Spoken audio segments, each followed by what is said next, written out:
फिर past indefinite, past continuous, past perfect tense, और past perfect continuous की नहीं बनती है। और ये फ्यूचर इंडेफिनिट टेंस और फ्यूचर कंटीन्यूअस की नहीं बनेगी, और फ्यूचर परफेक्ट टेंस ये रहेगी। अब इसमें एक्टिव में दो चीजें होती हैं, एक सहायक क्रिया शैल और विल, ठीक। और ये विल शैल किसके साथ लगता है? दो ही है करता, आई और बी, और शेष के साथ शैल लगता है, ठीक। और प्लस क्रिया की फर्स्ट फॉर्म होती है। अब यहाँ पे ये तो नियम हो गया आई बी के साथ शैल, लेकिन यदि प्रभाव हो, माने अवश्य लगा हो वाक्य में, ठीक, तो आई और बी के साथ क्या होगा? विल, और शेष सभी के साथ शैल। इतना अंतर हो जाता, पहले यही समझ। जैसे हम कहें राम कल किताब पढ़ेगा, ठीक, तो राम, राम के साथ क्या लगेगा? विल रीड द बुक और टुमारो, ठीक। अब यही बात कैसे? राम कल किताब अवश्य पढ़ेगा, यहाँ पे ये प्रभाव वाली बात आ गई, ठीक। तो ये बदल जाएगा, यहाँ राम शैल रीड द बुक टुमारो। ये यहाँ पे मेन पॉइंट है, समझ लीजिए। आई बी के साथ शैल तो सबको मालूम है, शेष शब्दकर्ताओं के साथ विल पता है, लेकिन कभी कभी बात ऐसा आता है तो आप लोग कहते करिए सर ये तो ये इसमें गलत साइक्रिया लगी है। वो साइक्रिया गलत नहीं होती है, उसमें क्या होता है वाक्य में क्या होगा? अवश्य लगा होगा। जैसे ये इसमें तो लिखा है राम कल किताब अवश्य पढ़ेगा, तो हमने हिंदी में तो समझ लिया। अगर इंग्लिश में राम शैल रीड द बुक टुमारो, तो कहते हैं अरे राम के साथ कहाँ लगता है शैल, विल। तो इसका अर्थ ये हो गया, इसे जब हम हिंदी में पढ़ेंगे तो राम कल किताब अवश्य पढ़ेगा, उस वाक्य में अवश्य लगा देंगे तो ये साइक्रिया सही हो जाएगी, समझ रहे? जब वाक्य कहीं पे इंटरचेंज वाला आ जाए, साइक्रिया क्रिया भरने के लिए आ जाए, तब भी दिक्कत हो जाएगा।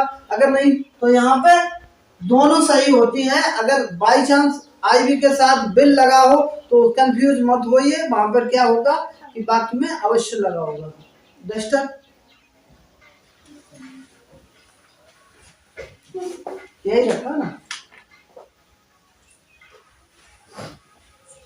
चलो इधर इधर लिख देते हैं हम सूत्र, इधर बना लेना, दो सही कर दो, ठीक। एक्टिव के सूत्र,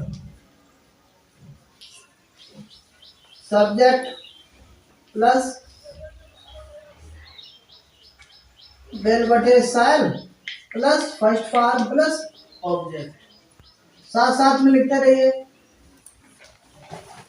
टाइम कम है, shall plus not plus first form plus object,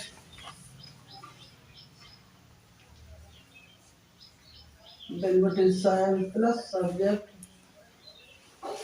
not plus first form object plus चिन्ह WH विल बटे shall subject not plus first form plus object plus.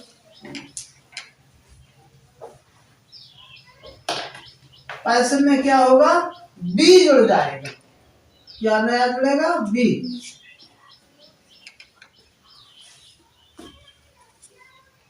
प्रत्येक कर्ता के साथ हेल्पिंग वर्ब शैल या विल के साथ बी जोड़कर और वर्ब की थर्ड फॉर्म, अब इसका पैसिव में सब्जेक्ट विल बटे shall plus be plus third form plus by plus object. दूसरे में हो गया सब्जेक्ट प्लस विल बटे shall plus not plus be plus third form plus by plus object.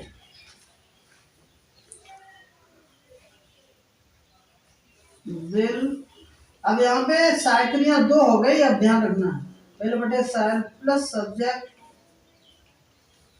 Plus not plus be plus third form plus by plus object.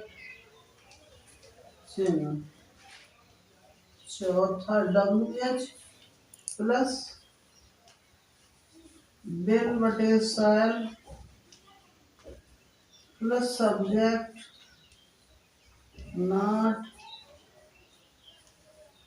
B plus third form plus by plus object. देखो ये चीज अब यहाँ पे ये तो सरल इधर देख लो, उसके बाद में ये तो एक के पहले सूत्र हो गए। अब इसमें साइकिलिया दो हो गई, ठीक, विल बी, समझ रहे। और जब दो होती है तो इनके बीच में नॉट लगा है, सब्जेक्ट पर विल बटे shall plus not plus be. ऐसा नहीं करेंगे विल शैल बी कर दो, और वही यहाँ पे इंटरोगेटर में विल शैल पहले आ गया, फिर सब्जेक्ट फिर नॉट फिर बी। नॉट है तो लगा देंगे, नहीं तो उसके बाद में बी। माने सब्जेक्ट के आधा पहले साइक्रिया और आधा बाद में। ये कब होता है? जब दो साइक्रिया हो जाती है, यही इसमें, ठीक। अब इसका अब जैसे पैसे बनाना है, ये अब हमें क्या बताया है, जैसे क्रिया के बाद वाला हम उठा लेते हैं, तो अभी इसमें क्या करना है, अब यहाँ पे उठा लो दब, ये टुमारो की भी व्यवस्था हो गई। अब ये कैसा है, द बुक के साथ क्या लगेगा, बिल, आईवी के साथ सह लगता है बिल, और फिर बी, और फिर रीड। अब ये टुमारो है, यहीं पे लिख दो बाई से पहले, टुमारो बाई। अब ये राम, ठीक। तो अब बीच बीच में हर जगह पे टुमारो आएगा या टुडे आएगा या कोई शब्द आ गया तो उसे हम बाई से पहले लिखेंगे। अभी तक हमने क्या बताया था कि रीड के बाद पूरा उठा लो, लेकिन ये शब्द ऐसे होते हैं, इन्हें हम बाई के बाद, बाई के पहले लिखें तो ज्यादा बेहतर होता है, समझ रहे। क्रिया के बाद जो ऑब्जेक्ट है उसे हमने उठा लिया, उसे कर्ता बना दिया, साइकिलिया, बिल, बी।